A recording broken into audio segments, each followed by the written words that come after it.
Well, T-Mobile shares edging higher after the company reported mixed results after the close last night. Profit coming in above analyst expectations, but revenue did fall a bit short of the street's estimates. Yahoo Finance executive editor Brian Sozzi sat down with T-Mobile CEO Mike Sievert and asked him first about his takeaways from the quarter. You know, it's really simple. I mean, customers are coming to us more. They're staying with us more, and they're buying up our rate card voluntarily. I mean, on the coming to us more, do you know, this quarter, Q2, was the biggest quarter for a Q2 in 8 years at T-Mobile in terms of postpaid phone net add growth. And we did it in part because of the second thing. They're staying with us. This was the best churning quarter in T-Mobile history, with the lowest churn in the industry for the first time. And then the third thing, they're buying up the rate card.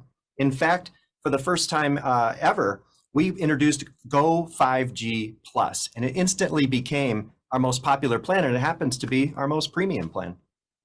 Is this just a factor of, or just a function of T-Mobile being the low price leader in this industry, and that's why you're not seeing, you know, what we're seeing on some of your competitors where people are still having problems paying their bill? Well, it's interesting. I mean, when you have a network performance like ours, which is twice as fast as the next nearest competitor and reaches twice as much landmass with the fastest version of our 5G, people want more of it. And so they're voluntarily self-selecting up our rate card. And as I said, our most premium offer is also our most popular offer, with 60% attach among new customers in Q2. I think every quarter we have talked, maybe going over 2 years, whatever it is, Mike, you've been consistent in raising your guidance. Why does this continue to happen? And how many more guidance lifts do you think you have in the belt? Well, over 2.5 years ago at our Analyst Day, we laid out a strategy for this company that showcased that not only would we build the best network, we would have the resources to defend the best value, and we were going to go after massive underpenetrated segments where there's lots of opportunity for T-Mobile. And this is a differentiated strategy. And what we have been delivering ever since then is remarkably consistent execution against that strategy. And that's why we can set goals, beat them, and then raise them. Talk to us about how you generate cash. You continue to throw off a good amount of free cash. Why are you seemingly creating more of this than a lot of your peers? And how do you plan to spend it? Well, T-Mobile's cash flows year to date are cash development per revenue dollar. Think of it as cash flow margin, so the highest in the industry. And that's despite having the lowest prices and the fastest growth, things that you would think would suppress cash. And so it's really remarkable. And it shows the resilience of our strategy.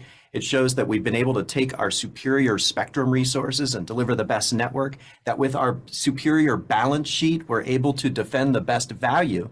And we've been out executing. And so because of that, not only are we outgrowing everyone on service revenue top line, but we're translating that into double-digit EBITDA growth, best in the industry, and the highest cash flows per revenue dollar year to date in the industry. Stock's off its 52-week highs from 7 or 8 months ago. Do you plan to get more aggressive with buybacks this quarter? Well, the board authorized an initial $14 billion program as part of an aspiration we communicated for up to $60 billion over 3 years. And so we're well on our way. The authorization that we have right now expires in September. And so, you know, we will continue executing against that. And then as a board, we will deliberate about when and how big and when to start the next one. But the thesis that underlies it, which is the massive cash flow expansion of this business, is fully intact. Well, I have to follow up, Mike. I mean, do you think you can announce something bigger than what you have been executing on? Well, again, you know, we executed $14 billion. We're almost done with that program. On our way to an aspiration, we talked about a 3-year program of $60 billion. So mathematically, it shows that most of the opportunity is still in front of us. And, you know, this, by the way, this cash flow, it doesn't just stop in 25. I mean, this model has been consistent, resilient, reliable. That means you've got 26, 27, 28 to look forward to as well as cash flows continue to evolve on this business. I really enjoyed the team's breakdown on the earnings call, Mike, about why your margins may be below some of your competitors. Do you think you can close the gap with them? Well, we have geographical differences. You know, for example, a lot of our backhaul costs flow through OpEx, whereas for them it's CapEx. And we have an offsetting CapEx efficiency. Our CapEx of $9 to $10 billion a year in our current year, as well as our ongoing guidance, is the best in the industry. That's why you have to look at it on a cash basis. And you have to remember that we're outgrowing everybody and defending the lowest prices in the industry, and yet still delivering better cash production per service revenue dollar. Well, speaking of defending, the past month is your competitors have been out there defending what they may or may not have in terms of lead cables in the ground. And that issue reported by the Wall Street Journal has really dented both of those stocks, not yours. Though, do you have any lead cables? Have you identified any problems with inside of your business you're going to have to address? Well, I am not and don't plan to become an expert on lead leaching. And, so we're a pure play wireless company, so this isn't our issue. But, I saw all that unfold, and, I know our friends are dealing with a lot. Some of it may be real, some of it may not. I just don't know. Fair enough. So take us through, you recently signed a 5-year extension to your contract. That takes you, to 2028? What's your vision? What does this company look like by 2028?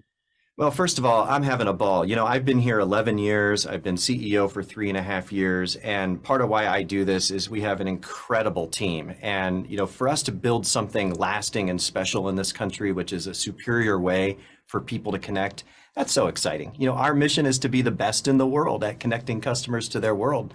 And we're on our way. So that's kind of what motivates me. I think you're going to see a company in 2028 that is the market leader, that is the best in the world at connecting customers to their world, that has reshaped itself around technology and AI and machine learning. Our vision to become a deeply data-informed, AI-enabled, digital-first company is something that will make its way more and more into the fore in the coming years. There's so much change to accomplish, so I'm having fun. What's T-Mobile's role in AI? Well, we employ AI all across our business. I mean, unlike a lot of people that sort of suddenly discovered it because they heard of ChatGPT last year, we're a technology company. So we've been, AI, as has been around a long time, and we deploy it deeply with our partners in terms of algorithms on how our network prioritizes connections and assigns spectrum bands to each customer. We apply it in our marketing algorithms because we're a pretty sophisticated marketer. We apply it increasingly, and we'll do even more in terms of how we handle and route customer care calls and digitalize and give people self-care opportunities, and how we prioritize capital and projects for our network and many other places in our business. And of course, large language models, which are the kind of new flavor of AI, just open up even more opportunities. Yeah, I'm going to have to go back to college, Mike. But before we let you go, since we last spoke, Apple came out with a new headset. It is very expensive. I don't know if I'm getting one, but nonetheless, a lot of people are likely to go out and buy these things. Do you see an opportunity for your business there? I imagine a device like that needs to be connected at very high levels. Well, I'm very excited about anytime there's new and great things happening in the marketplace. And so that's a big moment. I remember when the first PDAs came out, remember the Newton years ago? Nobody could afford that. And so people said, well, will handheld devices ever be a thing? Look at the world we live in today. And so obviously these are exciting developments. And to your question, what big innovative devices and software solutions need is an ultra high capacity network, because our lives are connected. And that's what we do. We've built the highest capacity network in U.S. history. We're way in front of our competitors, and we intend to defend that lead for years to come.